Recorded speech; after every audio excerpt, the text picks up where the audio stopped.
Vous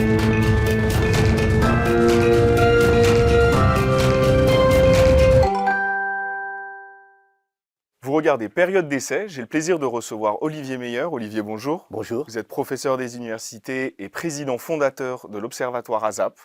Et vous êtes également l'auteur, le co-auteur, avec Michel Barabel et Antoine Poincaré, de Green RH, quand la fonction RH fait sa révolution verte, aux éditions Duno. Alors Olivier, est-ce que vous pouvez nous expliquer pourquoi la fonction RH est un levier essentiel face aux défis climatiques ? C'est un levier essentiel parce que cette fonction, qui a souvent été étudiée et analysée, peut avoir, en tout cas c'est le constat qu'on s'est fait avec mes co-auteurs, un rôle fondamental sur la dimension écologique et environnementale. Tout d'abord sur une dimension clé en termes d'effet de levier qui est naturellement la GPEC, la gestion prévisionnelle des emplois et des compétences, où la DRH peut pouvoir en fait influer sur l'évolution des compétences, des métiers, des fonctions de l'entreprise, et donc avoir un rôle clé demain pour préparer l'entreprise dans les enjeux futurs. Il y a une deuxième dimension non négligeable qui est au cœur souvent de la fonction RH, c'est tout ce qui sont les programmes de formation et de sensibilisation. Ça nous semble aujourd'hui important de sensibiliser et de former les collaborateurs, ceux en place mais ceux aussi qui arrivent, pour avoir aussi une culture partagée et avoir un sens de l'engagement sur ces questions. Mais il y a pour nous une dimension fondamentale de la DRH par rapport à ces questions, c'est tout ce qui concerne les systèmes d'évaluation et de récompense, où on considère que traditionnellement les critères classiques de productivité, de rentabilité, d'efficacité sont importants. On ne les remet pas en cause naturellement, mais qu'il faut peut-être aussi intégrer d'autres critères, je pense ici naturellement aux critères ESG, aux objectifs environnementaux, dans la manière peut-être d'apprécier, d'évaluer et peut-être demain de promouvoir et de soutenir un certain nombre de collaborateurs dans la gestion de leur carrière. La DRH, on le voit aussi, a un rôle aussi de catalyseur. Dans une logique, par exemple, bottom-up, elle peut en fait initier, insuffler, impulser des nouvelles initiatives, de nouvelles actions, dans une logique d'entrepreneuriat vert, par exemple, des challenges, des concours, des hackathons, qui peuvent créer aussi une dynamique collective au service de l'environnement. Mais l'élément sur lequel je travaille actuellement, qui me semble important, c'est à la fois naturellement sur les politiques de recrutement pour essayer d'identifier des profils nouveaux, beaucoup plus engagés sur la cause écologique, environnementale et qui pourraient donner un nouveau souffle aux organisations. Et un élément où je pense que c'est certainement l'avenir, c'est d'essayer de repérer des champions du climat et d'essayer de les positionner dans des instances de décision ou de systèmes de gouvernance de l'entreprise. Alors on pense naturellement aux instances éthiques, au comité éthique, au comité RSE, mais je pense qu'il faut même aller plus loin et de les positionner progressivement dans les instances de décision et les modes de gouvernance. Alors, vous l'avez évoqué rapidement, mais est-ce que vous pouvez nous parler des actions, des initiatives au service du Green RH et de la cause écologique en entreprise ? Oui. Alors là, il y a des vraies tendances, Jem, qui sont marquantes, qui n'existaient pas forcément il y a encore une vingtaine d'années, et qui sont, je pense, positives. Il y a une notion, en tant que journaliste, vous en avez naturellement entendu parler, c'est la notion déjà de job crafting, c'est une démarche plus personnelle, à mon avis en lien avec les jeunes générations, qui consiste en fait à modeler ou façonner progressivement son poste, sa fonction, son travail en fonction de ses aspirations et de ses préférences. Donc c'est une démarche spontanée et personnelle en lien avec les systèmes de valeurs des individus. Et je pense que les entreprises doivent de très près porter une attention particulière à cette tendance si elles veulent garder demain les jeunes générations dans leur entreprise. Il y a une deuxième évolution que je trouve vraiment intéressante, c'est ce qu'on appelle les transféreurs, c'est-à-dire des profils de personnes qui, au-delà de leur activité professionnelle, veulent expérimenter un certain nombre de choses dans leur espace intime, leur espace amical ou domestique, par exemple jardinage, potager, rapport à la nature, ou bien sûr des gestes citoyens par rapport au phénomène du plastique, des déchets, et ont une volonté réelle, même si elle se fait de manière spontanée, de transmettre, d'où le côté transféré, de transmettre leur expérience, euh, leur, leur réalisation personnelle à un certain nombre de collègues de l'entreprise et diffuser finalement leur savoir et leur expérience. Je pense qu'il ne faut pas négliger cette tendance. Il y a une tendance aujourd'hui plus formalisée, mais alors là très positive, c'est ce qu'on appelle les collectifs des salariés, où on a vu, alors là la différence avec les deux tendances que je vous ai données précédemment, c'est que ce sont des tendances cette fois organisées et collectives, et souvent en lien avec la direction de l'entreprise. Donc c'est beaucoup plus formalisé, mais visiblement ça a des effets notables de changements profonds des pratiques, des comportements. J'ai deux exemples en tête qui m'ont marqué. C'est par exemple dans une belle entreprise qui s'appelle EDF, où par exemple à Marseille, des collectifs de salariés ont eu un rôle important dans la suppression des gobelets pour en fait veiller en fait à une meilleure gestion de l'environnement, mais il y a eu aussi sur un site à Lyon une volonté par exemple de réparer les vélos dans une logique de mobilité durable. Donc vous voyez, c'est des choses simples, mais qui peuvent avoir une incidence notable et structurante sur l'entreprise et sur les individus.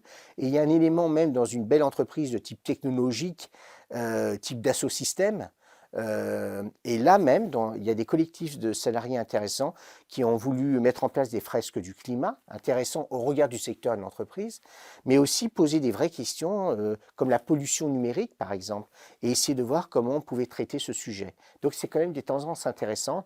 Il y a naturellement les tendances plus classiques, là je ne vais pas prolonger là-dessus, c'est une question de formation, de sensibilisation. Je voudrais simplement insister sur un dernier point, qui est une tendance cette fois institutionnelle, mais que je trouve particulièrement intéressante. C'est une tendance aujourd'hui des organisations à considérer le salarié comme un ambassadeur, c'est-à-dire qu'au-delà des murs de l'entreprise, de véhiculer un certain nombre de valeurs, d'orientation et d'engagement. C'est typiquement le cas de l'entreprise Patagonia que vous devez connaître dans le secteur des vêtements, qui encourage leurs salariés et leurs collaborateurs à participer à des ONG. C'est intéressant aussi comme tendance, mais aussi dans une logique de co-construction en les impliquant plus qu'auparavant dans leur processus de recrutement ou d'intégration des nouveaux arrivants. On voit par ces différentes tendances Green RH des nouveaux effets de levier au service des entreprises et des collaborateurs. Alors, là, vous évoquez l'aspect humain, mais vous mentionnez aussi la nécessité de transformer radicalement les modèles économiques. Quelles sont les résistances que vous observez au sein des organisations? Alors, il y a une résistance classique qui sont clairement de rester attaché à un modèle capitaliste traditionnel de type actionnarial, basé sur une logique de création de valeur à base de rendement financier, et où finalement l'interlocuteur unique est souvent l'actionnaire, et où le seul horizon temporel est souvent le court terme.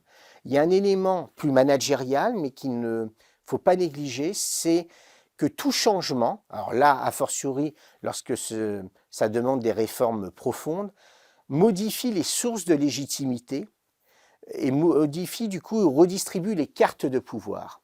Alors vous voyez qu'une organisation qui est basée avant tout sur des performances économiques et financières par rapport à des performances extra-financières, avait tendance du coup à privilégier la direction administrative et financière, la direction industrielle, la direction de production, et que les aspects plus environnementaux, écologiques ou sociétaux pouvaient apparaître au mieux comme de la communication ou au pire marginal.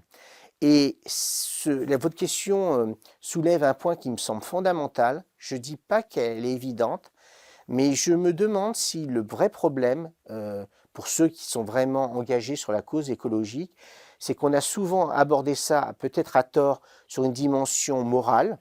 Elle peut se concevoir, mais elle peut avoir tendance à caricaturer en fait le message. On peut aussi aborder ça sous l'angle philosophique. Certes, c'est intéressant, voire même sous l'angle scientifique, mais une entreprise, ça reste un modèle de production et un modèle économique. Et peut-être la vraie résistance, pour répondre à votre question, vient du fait que parfois les initiatives, même de grande qualité, manquent de crédibilité économique, notamment vis-à-vis des interlocuteurs sceptiques et que le vrai enjeu peut-être demain, c'est de réussir à concilier une vraie réflexion en termes d'engagement social, sociétal et écologique, mais avec des arguments plus économiques et financiers. Vous consacrez un chapitre à la marque employeur et à l'attraction des talents via des pratiques durables. Quels sont les avantages concrets pour les entreprises? Alors les avantages concrets, c'est clairement d'attirer et de motiver de nouveaux profils de collaborateurs. Je pense notamment à des jeunes générations qui clairement ont vraiment intégré dans leur vie personnelle que l'entreprise n'était pas l'alpha et oméga, n'était pas forcément au cœur de leur vie personnelle et professionnelle et au cœur de leur engagement. Et que si vraiment les entreprises souhaitent naturellement attirer des jeunes talents, mais aussi les fidéliser, parce que c'est quand même un argument important, ces entreprises ont vraiment intérêt à mettre en place des systèmes où les valeurs, les préférences et les engagements sociaux et sociétaux et environnementaux des collaborateurs sont pris en compte. Et je suis vraiment marqué, même en tant que professeur, quand j'interroge aujourd'hui des étudiants, vous voyez, James, je suis amené souvent à faire, par mon métier, des diagnostics stratégiques, où du coup, les questions écologiques et environnementales sont posées. Et je vois vraiment de la part des étudiants que c'est une réflexion profonde et ancrée en eux, et que véritablement, ce que des journalistes disaient dans leurs écrits est réel, c'est que le jugement des entreprises ira bien au-delà des phénomènes de notoriété, réputation, chiffre d'affaires, mais passera fortement sur des logiques d'engagement citoyen. Et je suis vraiment fortement sensibilisé par ces jeunes générations qui même m'ont interpellé sur ces questions, tellement en fait c'était au cœur presque de leur projet de vie. Donc je pense que les entreprises ont intérêt vraiment à prendre en compte ces orientations, et les catastrophes naturelles qui ont eu lieu ici et là n'ont fait que raviver en fait cette prise de conscience. À vous écouter, on comprend qu'il y a aussi un enjeu d'éducation, finalement. Exactement. Je pense que là, ça pose la vraie question, a fortiori qu'on est dans des disciplines en sciences de gestion, d'aller bien au-delà des formations classiques, traditionnelles, de type logico-rationnel, qui sont naturellement importantes, finance, comptabilité et autres, économie, et de prendre en compte de plus en plus des cursus qui intègrent les questions de responsabilité sociale et sociétale, qui intègrent aussi une ouverture et une sensibilisation sur les questions climatiques, et qui essaye de plus en plus de privilégier la transversalité, d'éviter en fait des approches purement cloisonnées en termes de discipline. C'est pour ça, et vous l'avez certainement constaté en tant que journaliste, qu'on voit apparaître de plus en plus le développement de projets transversaux qui allient différentes disciplines, et on encourage de plus en plus les étudiants à aller sur le terrain.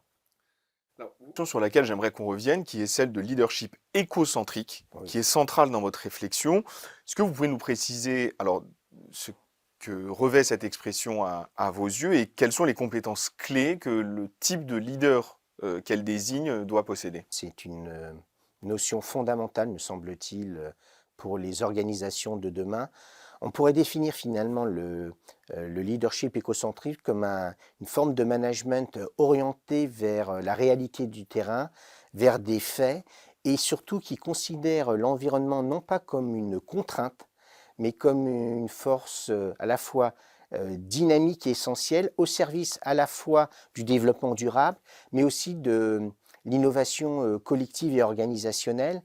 Et ce mode de management a comme caractéristique de se soucier plus qu'auparavant de la gestion des parties prenantes, et non simplement et uniquement des actionnaires, en prenant notamment en compte sur le volet interne les collaborateurs et les salariés, et sur le volet extérieur aussi l'opinion publique et la société civile, et de manière plus générale les différents acteurs qui participent en fait à la chaîne de valeur économique et industrielle.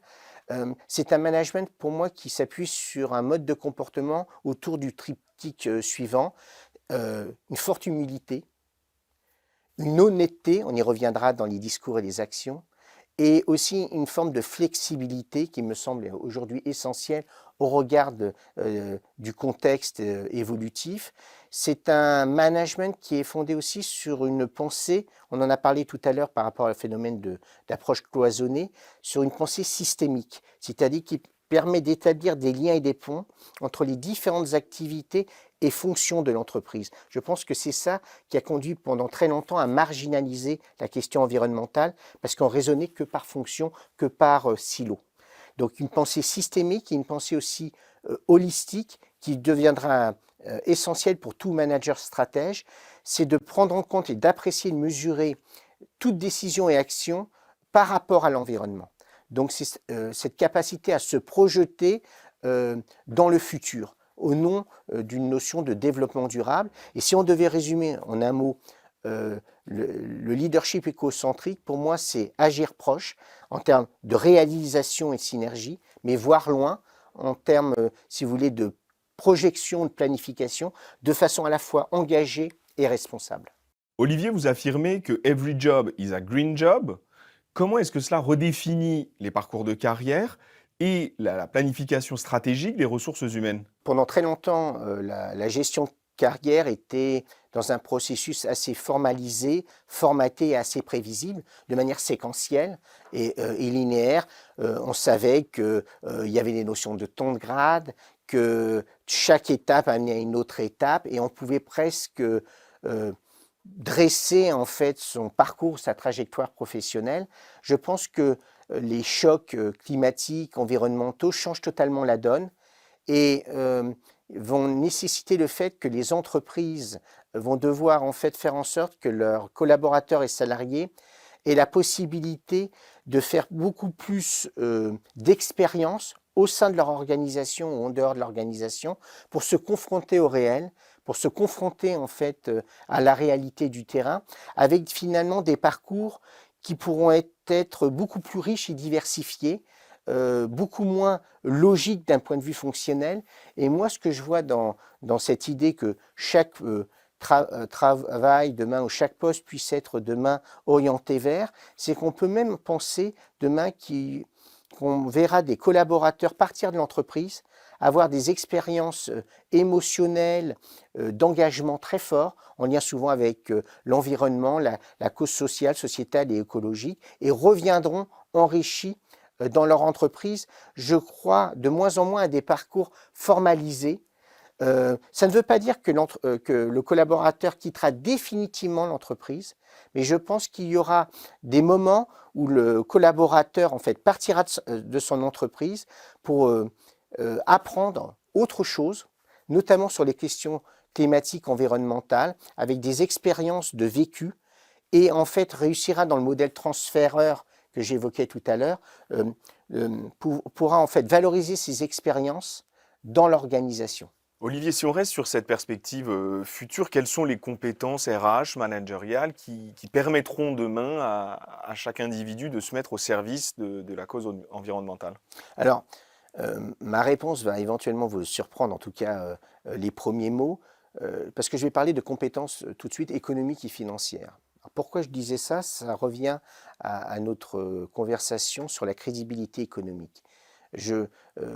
Étant soucieux des questions environnementales et sociétales, je suis profondément convaincu que les partisans de cette cause ne peuvent pas être simplement assimilés à des philosophes, à des militants ou même à des scientifiques de très haut niveau. Je pense que ça doit être aussi des acteurs économiques de la société, au sens générique du terme. Et donc, toute personne engagée sur des questions climatiques et environnementales doit aussi avoir une compétence économique et financière. Et je vais vous donner une illustration, si vous voulez bien, Jem, mais moi qui m'a particulièrement marqué. Il s'avère que j'ai pas mal travaillé dans le secteur de l'automobile. Et vous allez voir où je veux en venir, entre les stratégies des constructeurs européens, qui pourtant avaient un discours très noble et beau sur les questions environnementales. Et souvenez-vous, pendant très longtemps, on accusait nos amis chinois d'être très peu réceptifs ou sensibles à ces questions. Et on s'aperçoit aujourd'hui, à mon grand étonnement, que nos grands constructeurs européens ont du retard sur les questions environnementales et écologiques, pas dans les discours, mais dans les actes, avec éventuellement certains scandales récents. Je pense à une belle marque allemande qui commence par un W. Parallèlement à cela, curieusement, des marques chinoises comme BYD s'avèrent être très performantes sur les véhicules électriques. Et j'ai essayé de comprendre pourquoi. Et je pense que la Chine a abordé la question écologique et environnementale aussi sous un angle concurrentiel, stratégique et économique, avec des caractéristiques très distinctives. Tout d'abord, une ouverture à la flexibilité réglementaire, une logique très pragmatique basée sur une approche itérative où chaque étape de franchie est une étape importante, une démarche qui se veut tout de suite volontariste et ambitieuse sur une stratégie de masse, et donc qui ont conduit au résultat que l'on connaît actuellement pour cette marque chinoise. Et moi, je crois que la dimension économique et stratégique doit être prise en compte et que donc des DRH devront prendre en compte ces éléments. Premier type de compétences. Il y a une deuxième type de compétences qui est naturelle, ce sont naturellement les compétences en RSE et mobilité durable. Et là, je voudrais insister sur un point qui était peu associé à la fonction RH et qui va devenir fondamental, c'est tout ce qui concerne la logistique verte et les notions de mobilité et de déplacement. Je pense qu'à partir du moment où il y a mobilité et déplacement, il n'y a pas qu'une mobilité et déplacement en termes de marchandises, en termes de biens et de produits, mais aussi en termes d'individus et de personnes, et que sur cette question, la DRH, pour le coup, a un rôle très important à jouer dans la gestion des flux, dans le fait de promouvoir un certain type de transport. Je pense naturellement au transport collectif, je pense naturellement au transport éco-responsable, la marche, le vélo, je pense naturellement au covoiturage. Ce sont des éléments importants, surtout que dans la DRH, même sur les questions environnementales ou climatiques, on oublie une notion qui est au cœur de son ADN, qui est le bien-être, qui est la santé mentale et la santé physique, qui est naturellement corrélée à la cause environnementale et écologique, où là, la DRH a un rôle essentiel et fondamental à jouer. Il y a une autre notion qui était déjà visible il y a une dizaine d'années, mais qui va ne faire que s'accentuer, c'est une compétence juridique, une bonne maîtrise des normes réglementaires, je pense naturellement aux normes ISO, mais au cadre juridique, au cadre réglementaire. Et vous voyez par exemple un exemple précis qui est le télétravail, qui a d'ailleurs des incidences qui peuvent être positives sur les questions écologiques, environnementales, empreintes carbone et autres. On voit bien qu'il y a aussi une dimension réglementaire. Donc on voit d'ailleurs que la RH, du coup, est une belle fonction, noble, et qu'elle est vraiment stratégique de ce point de vue-là. Autre élément, on en a un peu parlé tout à l'heure, je pense que la DRH devra aussi sortir de ses frontières de l'entreprise et elle devra avoir et adopter de plus en plus des compétences relationnelles, multi-acteurs et multiniveaux. Donc quand je dis multi-acteurs, il y a d'un côté le volet, par exemple, ONG, association, il y a aussi le côté politique qui est important, et le côté acteur économique. Donc on voit bien qu'on ne peut pas en fait séparer ces différents acteurs. Naturellement, leurs intérêts sont souvent différents, voire malheureusement parfois contradictoires, mais je pense que le rôle d'acteur clé sur des questions fondamentales qui concernent notre avenir à tous et à ceux de nos jeunes doit passer par une capacité à faire converger ces différents intérêts. Alors, suite aux élections américaines, on a beaucoup parlé, notamment en France, je pense à Stéphane Séjourné, de cette flexibilité administrative que vous évoquez. Qu'est-ce que vous en pensez, notamment concernant la CSRD? On a beaucoup parlé d'alléger les règles. Est-ce que vous pensez que c'est une bonne idée? C'est toujours la même chose, et c'est malheureux à dire. On pourrait considérer au départ que ça part d'un bon sentiment. Le mot simplification n'est pas un gros mot. Le mot allégé semble noble et intéressant. La notion de souplesse et de flexibilité apparaissent même des qualités fondamentales d'un bon management. Mais quand on voit la réalité des faits, c'est là où ça pose question, c'est que le contenu a pratiquement disparu. Et il y a une notion clé quand on parle de compétences, on y reviendra peut-être, c'est la notion d'exemplarité. Et c'est la notion de la parole donnée. Parce que moi, en regardant ce qui s'est passé et la décision qui a été prise, où j'ai été, je reconnais, assez surpris, c'est qu'est-ce qui advient des entreprises qui, elles, avaient joué le jeu? Qu'est-ce qui, est-ce à dire que les entreprises qui étaient réticentes, qui avaient abordé cette nouvelle règle du jeu de manière cynique, voire conflictuelle, finalement sont les grandes gagnantes de l'histoire? Et je pense, là encore, même si je veux admettre ou supposer que les politiques qui sont revenus dessus n'avaient pas que des mauvaises intentions, il faut voir en fait les conséquences de ces actes. Les conséquences de ces actes, c'est que les entreprises qui ont initié ce mouvement sont perdantes.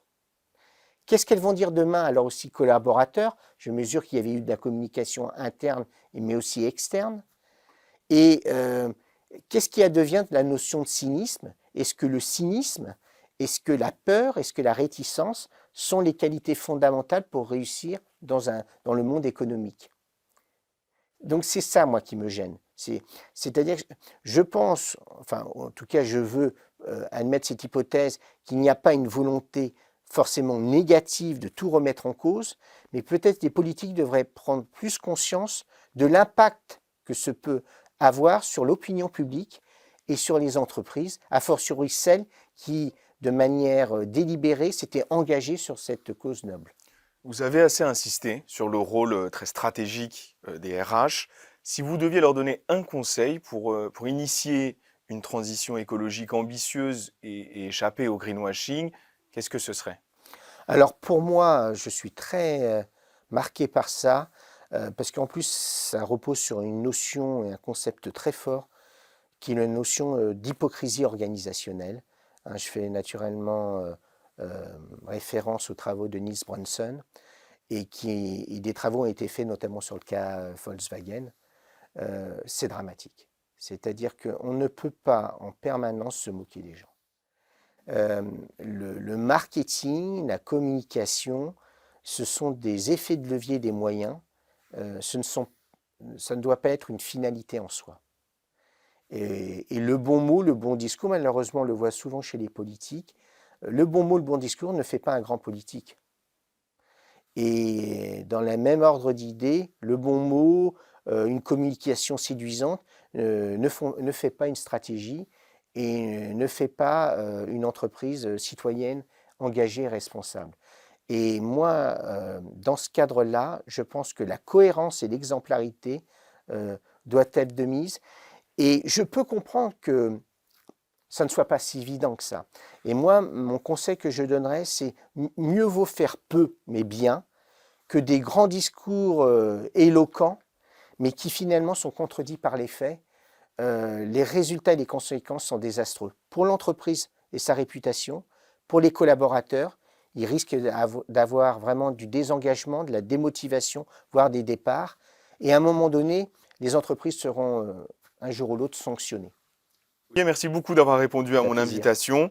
Je vous invite à vous procurer Green RH quand la fonction RH fait sa révolution verte aux éditions Duno, un ouvrage collectif donc d'Olivier Meyer, Michel Barabel et Antoine Poincaré. Un grand merci à vous.